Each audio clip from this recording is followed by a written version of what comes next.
Hey everybody, it's me, Julian Greystoke. Nigel is here too. He's just wandering around doing his cat thing. So, what's my shirt of the day? It is an enormous Psych shirt. Any of you ever heard of the show Psych?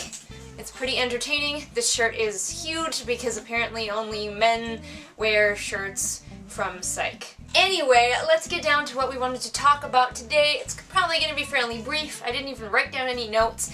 That is just me and Nigel here to help. Griping about YA, young adult, versus NA, new adult. Those classifications where they're generally accepted to begin and end, and my faults with that concept. First of all, let me make it clear that I understand that these classifications can be very helpful and important when you're trying to market your books. A lot of the time, you want to make sure that whatever book you are writing gets put into the correct category to better sell it. But I have some problems with the categories, and we're going to talk about it now. Because I am opinionated.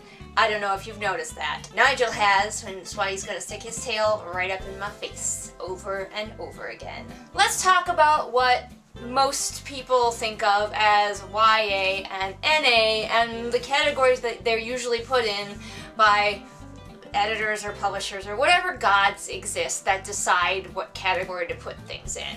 YA is usually considered to be a book that stars a teenager and has predominantly teenage characters, versus NA, which stars characters who recently became adults, I think like 18 through 25 or something like that. I don't actually know what the arbitrary age cutoff is to be considered a new adult. Basically, I find in my admittedly limited research of NA, that's mostly so people can jam-pack it full of sex that they couldn't put into their YA work. Which is fine, I guess. I'm not really into reading sex in books, but some people really are.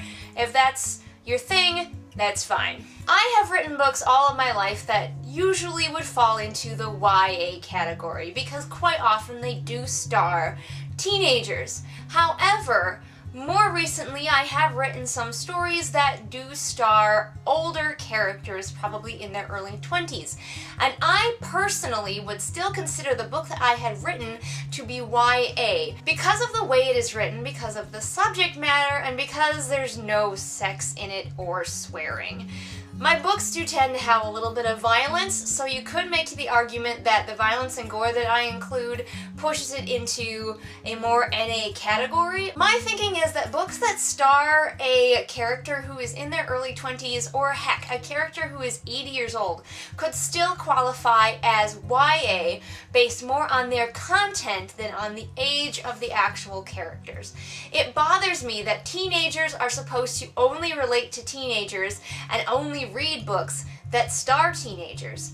And yeah, while you're a teen, you do want to read books that star people your own age, but not everything. When I was like 12, one of my favorite books was The Hobbit, and the main character in that, Bilbo Baggins, I think is like 60.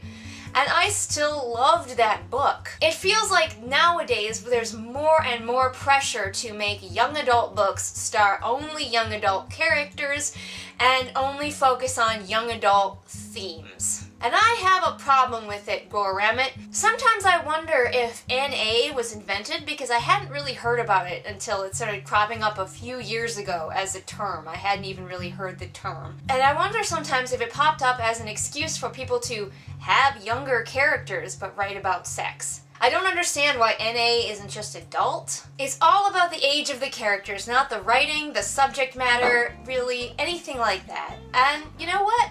That bugs me. But what do you guys think? Are you totally on board with the classifications of YA and NA as they stand right now?